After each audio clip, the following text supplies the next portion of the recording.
एक बार भगवान ने नारद जी से कहा कि आप सदा भ्रमण करते रहते हो, कोई ऐसी घटना बताओ जिसने आपको असमंजस में डाल दिया हो।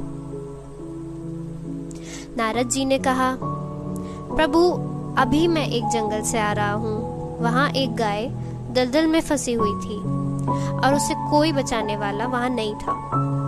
तभी एक चोर उधर से गुजरा। मुझे लगा ये तो उसकी मदद करेगा ही, लेकिन गाय को दलदल में फंसा हुआ देखकर भी वो नहीं रुका।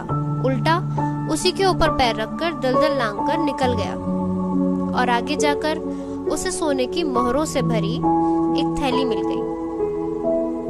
थोड़ी देर बाद वहां से एक वृद्ध साधु गुजरा। उसने गाय को बचाने की पूरी कोशिश की और जोर लगाकर उसने गाय को बचा भी लिया, लेकिन जब मैंने देखा कि गाय को दलदल से निकालने के बाद वो साधु जैसे ही आगे गया तो एक गड्ढे में गिर गया और उसे चोट लग गई। तब मैं बहुत असमंजस में पड़ गया। अब आप ही बताइए भगवान, ये कैसा न्याय है। भगवान थोड़ा मुस्कुराए और फिर बोले, नारद, ये सही ही हुआ जो चोर गाय पर पैर रखकर भाग गया।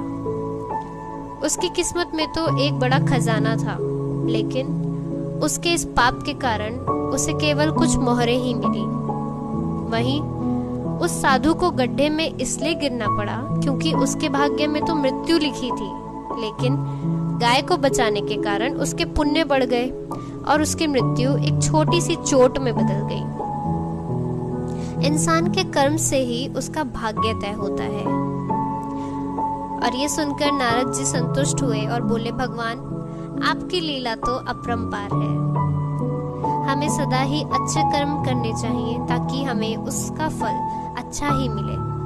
निस्वार्थ भाव से की गई सेवा का हमें आगे चलकर बहुत बड़ा फल मिलता है। जैसे कि इस कहानी से हमें ये मालूम होता है कि कैसे एक महात्मा को मौत आने वाली थी, पर वह कैसे एक छोटी सी चोट में बदल गई, क्योंकि उन्होंने निष्काम भाव से दलदल में फंसी एक गाय को बाहर निकाला। हम जो भी कार्य करते हैं, हम उसे निष्काम भाव से करेंगे, तभी हमें उसका अच्छा फल मिलेगा।